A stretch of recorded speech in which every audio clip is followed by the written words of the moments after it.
Olá, alunos do sexto ano, tudo bem? Espero que sim. Mais uma aula essa semana, dando continuidade ao nosso conteúdo de materiais. Nós já vimos as características gerais dos materiais, que são a massa e o volume, né? Semana passada nós vimos as características específicas dos materiais, que são a maleabilidade, a resistência, a volatilidade, a viscosidade, enfim, existem várias características que os materiais possuem. E hoje nós vamos estudar as transformações dos materiais. Os materiais podem sofrer dois tipos de transformações, gente. As transformações químicas e físicas. Algumas transformações não alteram a composição dos materiais, ou seja, não vai modificar o material, e outras vão alterar, levando até a formação de novas substâncias, de novos produtos. Então vamos lá. As transformações físicas são aquelas que modificam o material sem alterar a sua composição. Então, essa é a transformação física. Então, não altera a composição do material. O material continua o mesmo.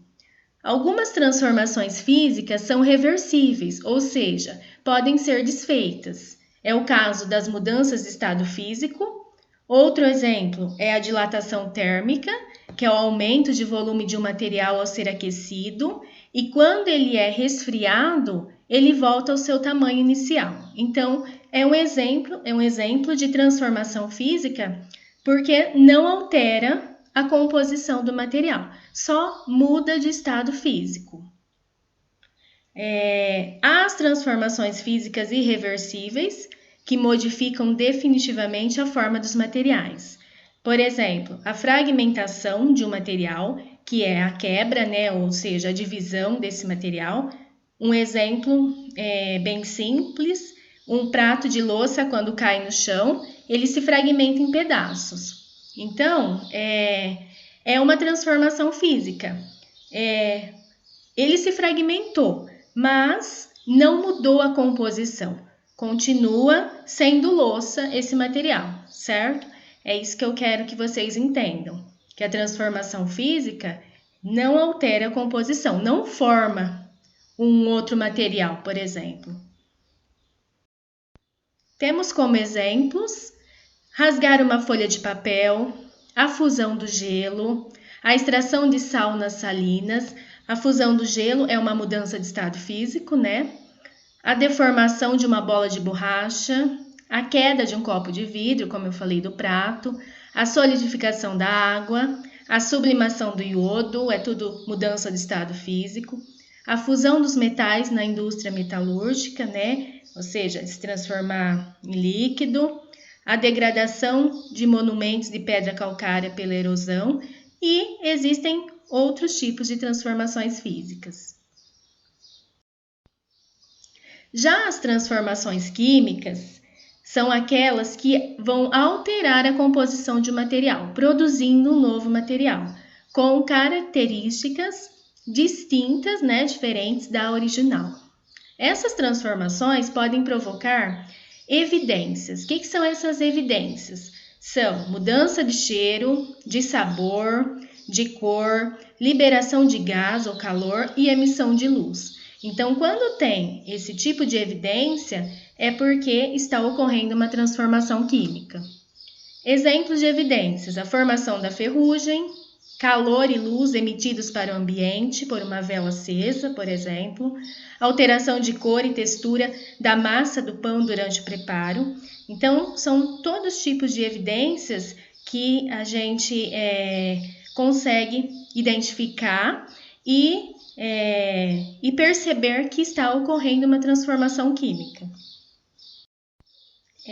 As transformações químicas ocorrem por junção de substâncias, ação da luz, ação do calor, ação mecânica, ação de corrente elétrica, como observamos, né? Como eu já falei, mudança de cor, liberação de gás, formação de um sólido que a gente chama de precipitado, um cheiro diferente, né? Mudança de temperatura e formação de chama.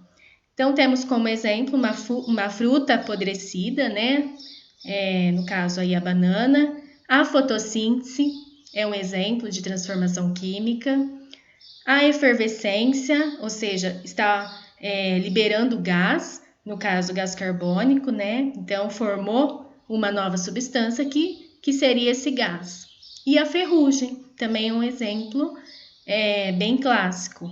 Então, quando o ferro ele começa a se oxidar com a ação, né, do oxigênio, de água, então forma a ferrugem. Transformações físicas e químicas na natureza. Física temos como quebra de galhos das árvores e mudanças de estado físico nas etapas do ciclo da água. Então, é um tipo de transformação física. E químicas temos a digestão dos alimentos realizado pelos animais, alteração da cor e do sabor em frutas ao amadurecer, a transformação de material orgânico pelos organismos decompositores. Então, essas são alterações, né, transformações químicas que ocorrem na natureza. Transformações físicas e químicas do lixo.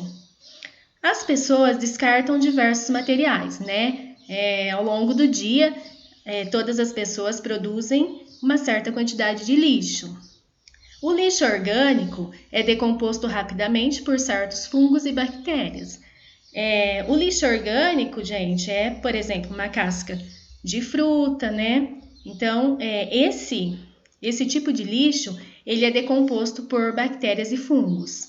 E nesse processo, há uma liberação de gases, de odor desagradável e formação de um líquido escuro no lixo, chamado chorume. Esse chorume pode estar contaminado por materiais tóxicos, como o mercúrio e o chumbo, né, mais comum, que são provenientes de lâmpadas fluorescentes, pilhas e tintas descartadas inadequadamente, podendo contaminar o solo e os rios. Então, a gente pode colaborar fazendo, por exemplo, a reciclagem, né, de alguns materiais, como papel, plástico, vidro. Então, já é uma forma de preservar o meio ambiente e diminuir a quantidade de lixo, né? Mas é uma conscientização de todos. Bom, pessoal, espero que vocês tenham entendido. Qualquer dúvida, eu estou à disposição. Boa semana para vocês, né? E até a próxima aula.